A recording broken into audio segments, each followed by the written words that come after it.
پاکستانی جا رہا تھا، ٹرین میں سفر کر رہا تھا ایک چائنیز کے ساتھ. تو پاکستانی تاجروں کا دماغ بہت تیز چلتا ہے. تو ایک چائنیز کے مچھر آ کے بیٹھا. چائنیز دنیا کی ہر چیز کھا لیتے ہیں، چائنیز نے اٹھایا اور کھا لیا. اب پاکستان نے بولا یار ادھر تو مچھروں کا بزنس بھی ہو سکتا ہے. تو پاکستانی کے مچھر آ کے بیٹھا، اس نے پکڑا اور چائنیز سے بولا کتنے کا خریدے گا. جاہل پیر ہوتے ہیں نا اپنے مریدوں کو بس کھانے کھلانے کی ترغیب.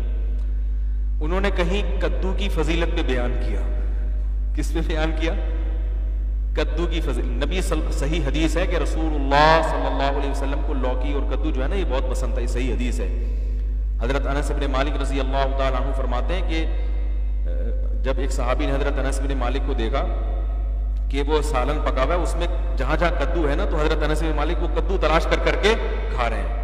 تو کسی نے پوچھا کہ ایسا کیوں؟ فرمایا میں نے نبی صلی اللہ علیہ وسلم کو ایسے ہی دیکھا. آپ کو لوکی پسند تھی، صحت کے لیے بھی بڑی زبردست چیز ہے، لیکن یہ ایک طبعی چیز ہے نا، ضروری نہیں کہ ہر آدمی کو پسند ہو، یہ تو طبعی چیز ہے. تو آپ وہ مولانا جو جاہل پیر تھے نا، انہوں نے اپنے مریدوں کو حدیث سنائی کہ کدو نبی نے کھایا، نبی کی سنت. جب کھانے کا ٹائم آیا نا تو وہ جو مرید تھا اس نے کہا کہ حضرت میں آپ کے لیے کدو شریف پکا کے لے آؤں.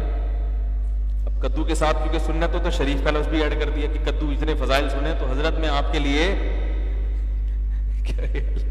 کدو شریف پکا کے لے آؤں. وہ ان کے تو آسان خطا، یار اب ہمیں کدو کھلائیں گے. تو انہوں نے کہا یار ہم گناہگار لوگ ہیں، میرے لیے کوئی بغیرت سی مرغی پکا کے لے آؤ. ہم کیا ہیں؟ ہم بڑے گناہگار لوگ ہیں، کدو شریف کہاں، ہمارے لیے کوئی بغیرت سی جس میں غیرت بالکل ہی نہ ہو. تو یہ جو فارمی چکن ہے نا،